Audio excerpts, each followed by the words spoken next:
आइए दोस्तों, आज हम पढ़ेंगे अकबर बीरबल की कहानी। सबसे बड़ी चीज संसार में सबसे बड़ी चीज क्या है, इसके बारे में आज हम पढ़ेंगे। एक बार की बात है, बीरबल दरबार में मौजूद नहीं थे। इसी बात का फायदा उठाकर कुछ मंत्रीगण बीरबल के खिलाफ महाराज अकबर के कान भरने लगे। उनमें से एक कहने लगा, महाराज, आप केवल बीरबल को ही हर जिम्मेदारी देते हैं और हर काम में उन्हीं की सलाह ली जाती है। इसका मतलब यह है कि नहीं सुनना चाहते थे, लेकिन उन्होंने मंत्रीगण को निराश करने के लिए एक समाधान निकाला।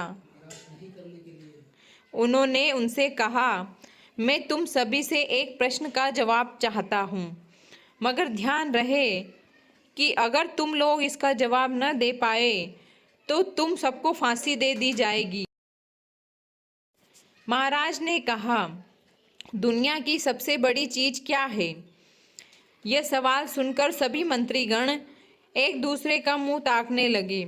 महाराज ने उनकी ये स्थिति देखकर कहा, याद रहे कि इस प्रश्न का उत्तर सटीक होना चाहिए। मुझे कोई भी अटपटा सा जवाब नहीं चाहिए कि दुनिया की सबसे बड़ी चीज भूख है।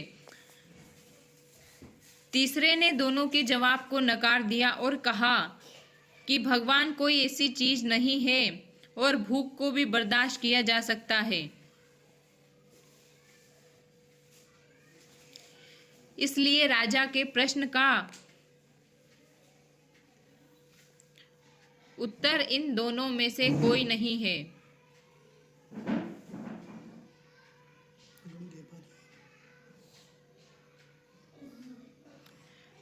पर वो सभी बीरबल के पास पहुंचे और उन्हें अपनी पूरी कहानी सुनाई। बीरबल पहले से ही इस बात से परिचित थे। उन्होंने उनसे कहा, मैं तुम्हारी जान बचा सकता हूँ, लेकिन तुम्हें वही करना होगा जैसा मैं कहूँ।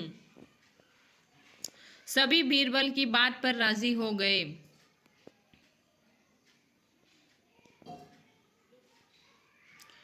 उन्होंने 2 मंत्रीगणों को पालकी उठाने का काम दिया, तीसरे से अपना हुक्का पकड़वाया और चौथे से अपने जूते उठवाए। स्वयं पालकी में बैठ गए। फिर उन सभी को राजा के महल की ओर चलने का इशारा दिया। जब सभी बीरबल को लेकर दरबार में पहुंचे तो महाराज इस मंजर को देखकर हैरान थे। इससे पहले कि वो बीरबल से कुछ पूछते, बीरबल खुद ही राजा से बोले, महाराज, दुनिया की सबसे बड़ी चीज गरज होती है। अपनी गरज के कारण ही ये सब मेरी पालकी को उठाकर यहाँ तक ले आए। यह सुनकर महाराज मुस्कुराए बिना न रह सके और सभी मंत्रीगण शर्म के मारे सिर झुका के बैठे।